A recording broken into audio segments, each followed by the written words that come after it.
recibir aquí en el CDRPP a un ingeniero agrónomo que ha sido la primera persona en el mundo que ha hecho una tesis doctoral sobre la quinoa, presentada nada menos que en la Universidad de Cambridge, en Inglaterra, cuando las tesis doctorales eran de verdad inapelablemente propias y originales. Y además de eso, el señor que estamos presentando, Juan José Ricci, ha sido viceministro, de manera que une a su formación teórica excepcional una experiencia práctica. Actualmente es fundador de una ONG llamado Prodigio Perú y que aspira a facilitar el acceso al mercado de la agricultura familiar. Cuéntenos, a partir de lo mucho que usted sabe sobre el mundo agrario en el Perú, ¿qué perspectivas ve para los meses que vienen, puesto que se habla de hambruna y de caída de nuestra cosecha? ¿Qué es lo que prevé usted frente a estas predicciones? Bueno, ante todo, buenos días y muchas gracias por recibirme en este programa. Mucho gusto de conversar con ustedes. Mire, yo creo que lo que se ha hablado de una hambruna es un tanto exagerado, ¿no? Si bien los precios de los fertilizantes han aumentado, no es al extremo de que nos vamos a quedar sin alimentos y nos vamos a quedar sin producción. Lo que hay que hacer urgentemente es atender a esa agricultura familiar que sí está viéndose golpeada por el alza de precios de fertilizantes, ¿no? Pero la agricultura familiar usa fertilizantes comprados, o muchos de esos agricultores producen sus propios fertilizantes. Bueno, es que hay de todo, ¿no? A ver, empecemos. Del 100% de los agricultores del Perú, 3% es agricultura que se llama comercial. Eso que vemos en agroexportación, eso que vemos en producción al mercado. 3%. 3%. Todas Los otros 97%. Grandes empresas que hay en la costa, sobre todo. Claro. Pero hay muchos trabajadores ahí. Además también hay agricultores que están produciendo para el mercado en forma comercial, ¿no? Hay agricultores también que están produciendo para la exportación, no son solo grandes empresas, ¿no? Entonces, ese es 3%. Después hay un otro 4% de ese 97%, que es lo que se llama agricultura familiar comercial, que también producen para el mercado interno. Aquí lo que hay que atender rápidamente son varios cultivos, ¿no? Hay que atender, por ejemplo, el arroz, que es parte de nuestra dieta. Costa Norte y selva. Costa Norte y selva, y Arequipa también, ¿no? Que necesitan urea, ¿no? Y maíz amarillo duro, que es importante para el pollo, son otras 250.000 hectáreas. Papa, que se está empezando a sembrar en costa, que se siembran alrededor de unas 20.000 hectáreas en costa. ¿Dónde? ¿Dónde en la costa hay papa? En Lima, en Ica y en Arequipa, ¿no? Que se siembra lo que se llama siembra de invierno, ¿no? Para digamos, abastecer al mercado cuando la sierra deja de producir. Y después atender la papa en sierra, que se va a empezar a producir y se va a empezar a sembrar desde septiembre, octubre. Entonces aquí lo que podría es, primero, lo que tiene que hacerse es empadronar a los productores, ¿no? Y darles algún apoyo económico. No es malo dar un apoyo económico a los productores, ¿no? El problema es que nosotros tenemos un Ministerio de Economía y Finanzas, que es más de economía que de finanzas, que siempre dice, no, pues no se puede subsidiar. Apoyar no es subsidiar. Todos los países desarrollados ayudan a su agricultura porque ven pues que la seguridad alimentaria está en riesgo, ¿no? Pero a partir de esta distribución que usted hace de todos los que trabajan en el campo, ¿considera usted que esta ayuda entonces debe ser más focalizada para que sea más eficiente? Sí, claro. Y debería ir con mayor prioridad a los productores del arroz y la papa y algún otro producto que se considere como de suma necesidad. Claro, son los cultivos que más van a necesitar, sobre todo que son los que más consumen abonos inorgánicos. Después tenemos agricultura, ¿no? de muchas hortalizas, ¿no? Tenemos agricultura de frutas, que son agriculturas más ecológicas, ¿no? Que usan abonos orgánicos.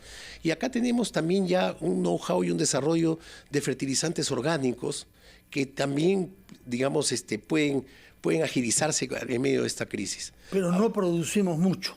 ¿Por qué es que se ha descuidado la producción nacional de ese tipo de fertilizantes? Se ha descuidado porque no ha habido ese apoyo, porque lamentablemente no hemos tenido un ministerio que se llamaba de Agricultura, a llamarse de Agricultura y Riego, y lo que se ha dejado de priorizar es la planificación agraria, ¿no? La producción, los planes de producción, y se han dedicado a producir y a hacer canales de riego y a hacer infraestructura en cemento, que realmente se ve, pero lo que no se ve pues es cómo se apoya al agricultor y cómo se apoya al agricultor en su necesidad de abastecernos de comida y en el afán de llegar al mercado. Mire, en la pandemia nunca nos faltó papa. Nunca faltó papa en el mercado. No. Eso es agricultura familiar. El agricultor familiar se encargó que nosotros papiemos, ¿no? Y a ese agricultor familiar nunca se le ha apoyado como es debido. Doctor Rizzi, ¿cómo está? Muy buenos días. Buenos días. Básicamente en esto último de lo que hablaba usted en el tema de gestión, ¿cómo calificaría la reacción que ha tenido el gobierno ante esta situación de crisis alimentaria? Y si la solución, diríamos, o el desarrollo de políticas se perjudica por la designación en los altos cargos del ministerio, incluyendo por supuesto al titular del portafolio, que no reúnen las condiciones ni la preparación del caso justamente para desarrollar esa función. Mire, es una pregunta un tanto compleja. Definitivamente estamos en una crisis, y en una crisis que no puede ser solucionada así al mediano y largo plazo con personas que no saben cómo enfocar el tema de agricultura, ¿no? Ahorita, por ejemplo, decimos que ha subido el precio de la urea, que ha subido el precio de los fertilizantes, y el precio de los fertilizantes empezó a subir en julio del 2021, Así es. cuando China dejó de exportar fertilizantes. Ahí debimos de tener una señal de que los fertilizantes iban a subir y que había que tomar acciones, ¿no?, para ayudar a la agricultura. ¿Y ese es el caso, del actual ministro? Cuando usted habla de personas que no saben nada del tema. Estoy hablando de que si pones a un ministro que realmente no es muy conocedor de la agricultura, por lo menos debe de rodearse de gente que sabe del tema, ¿no?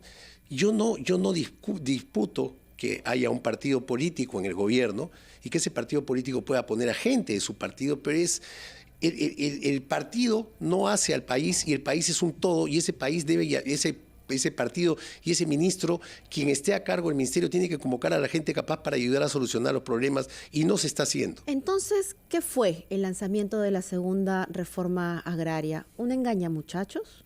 No sé si fue un engañamuchachos, pero ¿qué se ha logrado hasta ahora? Por eso le pregunto, porque se lanzó con bombos y platillos para reivindicar precisamente a quien más lo necesita, que es al agricultor, la agricultura familiar, ¿no?, que tenía muchas expectativas al respecto y hasta ahora no se ha avanzado. Alguien del Ejecutivo podría decir, no, lo que pasa es que no me dejan gobernar, pero ¿cuál es la verdad ahí? Bueno, la verdad es que el sector agrario en general está en un caos y en una desorganización. Caos y desorganización que no es solo culpa del ministerio actual, sino también ahí gran parte de la culpa la tienen los gobiernos regionales. A los gobiernos regionales en el año 2004, y en esa época yo estuve en el Ministerio de Agricultura, fui director general de promoción agraria, se les entregó todas las direcciones regionales de agricultura. O sea, las manos con las cuales el Ministerio de Agricultura trabajaba en las regiones se les entregó a los gobiernos regionales. ¿Fue una buena idea? En teoría fue una buena idea, pero en la práctica no resultó. Porque finalmente lo que pasó fue que todas esas direcciones regionales de agricultura no han recibido el presupuesto y no han sido dotadas de las armas necesarias para hacer el trabajo que hacía el Ministerio de Agricultura. Entonces todo se ha desarticulado. Desarticulación que se vio cuando, por ejemplo, hubo la crisis de la papa, ¿no? Porque no había una planificación. Usted jugó un rol importante ahí, justamente, comprando en nombre del Estado la papa que se sobreprodujo. Ahora, quisiera preguntarle sobre Bolivia, porque usted ha vivido varios años allá, ha sido condecorado incluso por sus méritos y por sus logros respecto de tecnificación de la agricultura en ese país vecino. ¿Cómo está la situación del agro en Bolivia y qué capacidad tienen ellos de vendernos fertilizantes, como se ha pretendido hacernos creer? Bueno, para empezar, Bolivia es un país que tiene otro tipo de economía, ¿no? Bolivia tiene el tercio casi en la misma área, son 10 millones, 11 millones de habitantes, ¿no? Entonces, es una economía más pequeña, pero es una economía bastante pujante porque gran parte de la agricultura, casi el 80% del Producto Interno de la agricultura está en Santa Cruz. Y Santa Cruz está basada más en la producción de soya, de oleaginosas, de maíz. Es un país que, digamos, siguiendo patrones de planificación del Estado, ¿no?, abastece a un mercado interno y ha sabido, digamos, ordenar su producción de agricultura. Bolivia hizo una planta en el Chapare, en un lugar que se llama Bulo Bulo, sí, ¿no?, y produce urea. Es una planta pequeña. ¿Cuántas toneladas? Porque acá... Mire, aquí sí no manejo la cifra, pero no es una gran producción. No, o sea, eso no ha sido una ilusión creer que podíamos resolver nuestro problema de urea comprándole a Bolivia, ¿no? Sí, pero no es mínima. Mire, a ver, para urea nosotros necesitamos más o menos 695,000 toneladas de urea, o sea, de urea al año. O sea, nosotros necesitamos 70,000 toneladas mensuales de urea para abastecer la agricultura nacional. Bolivia no nos va a ayudar con eso. Nos puede ayudar con un poquito de urea, ¿no? Tal vez con algo para abastecer, pero su planta es pequeña, no es una planta que produce pues unas 10, 15,000 toneladas mensuales. Bueno, imagínese usted que necesitan ellos, de manera que creer que podemos de ahí resolver nuestro problema es otro, como diría Mabel, engañar muchachos. Permítanos ir, por favor, a una pausa, escuchar a los anunciantes del PP y retomamos nuestra conversación con usted, ingeniero Ricci, experto en temas agrícolas en el Perú y un hombre que habla franco y directo. Vamos a la pausa y regresamos.